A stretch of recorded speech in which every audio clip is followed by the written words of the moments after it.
Oh, sawah, jangan dibanting. Motor siapa tuh? Tahu dia tuh.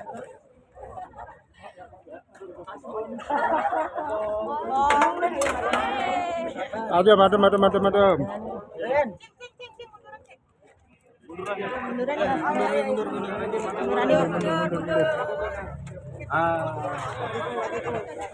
Perawatannya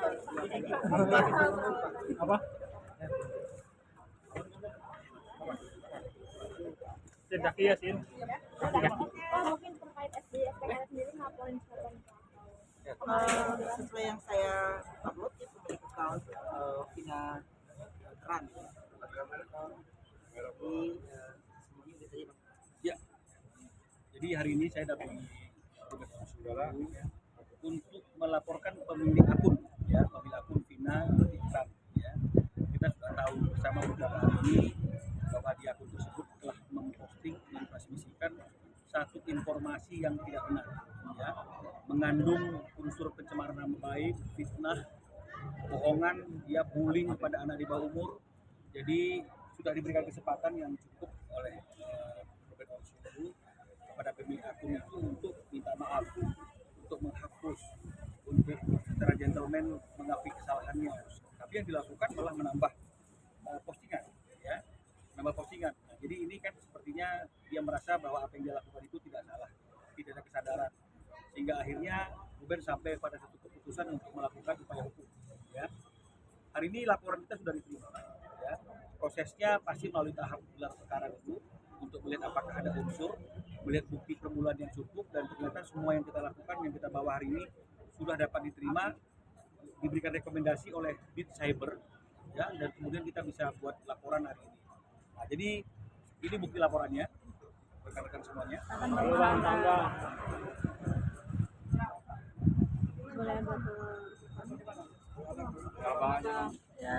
Ya bang, lanjut juga.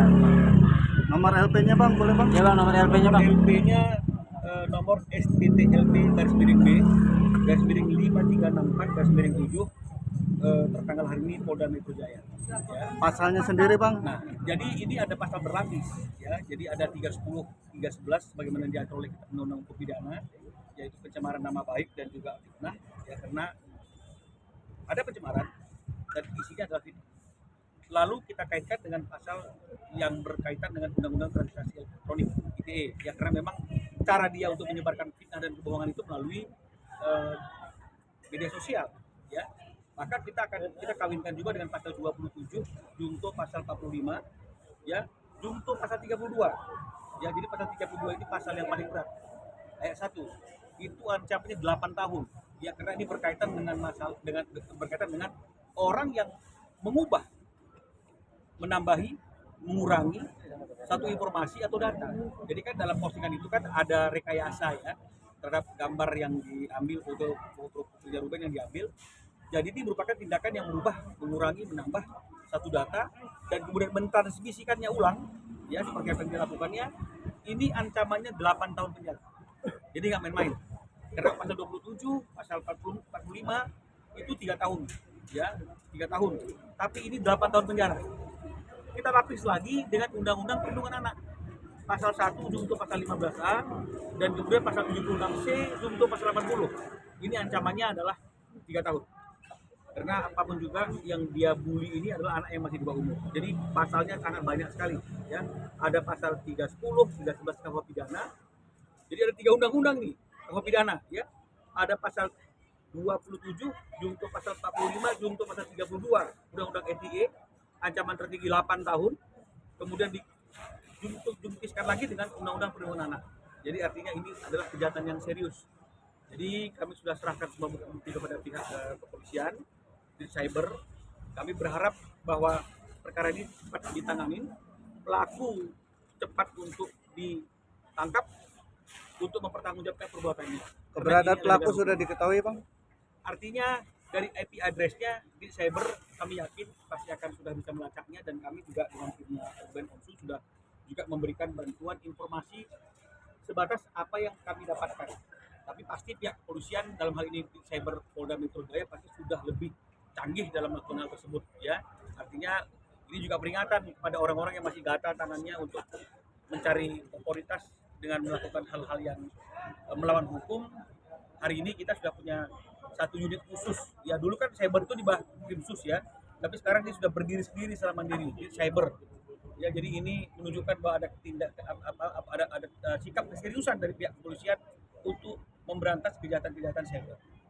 Saya kira seperti itu. Oh, Ya. ini kan Ruben sendiri mengenal nggak? anak sendiri kok. Posting di feed kalau bahwasannya ingin bertemu langsung saat itu sebelum laporan. Mungkin tidak ada titik temu atau tidak ada itikat baik mungkin. Dari dia nggak ada etikat baiknya juga kan, malah dia sengaja dia capture lagi terus dia posting lagi terus ya buat saya ya udah ya udah cukup. Kok ini kan Sebelumnya soal maunya- kok sempat ada komunikasi atau bagaimana kok? Nggak ada, gimana dulu bisa ngubungi setan kan nggak bisa kan? Ya kan ada caranya itu ayam dia memang dia punya. Jadi kalau yang dibilang ini ada dia anak di bawah umur enggak, anak di bawah enggak belum. Diduga ibu-ibu ya kok? Apa bukan diduga ibu-ibu udah bukan diduga lagi Kok ibu-ibu. tapi ini kan Ruben. terkait anak sendiri tahu nggak sih kok permasalahan ini? Ya insya Allah mudah-mudahan dia nggak baca lagi. Cara melindungi seperti apa? Mungkin sudah lumayan besar juga. Dan bisa membaca juga ya udah membatasi main sosmed apa gimana kok? Intinya dia punya banyak kegiatan. Setelah dia pulang sekolah dia punya banyak kegiatan dan pegang handphone tuh dia sebentar doang.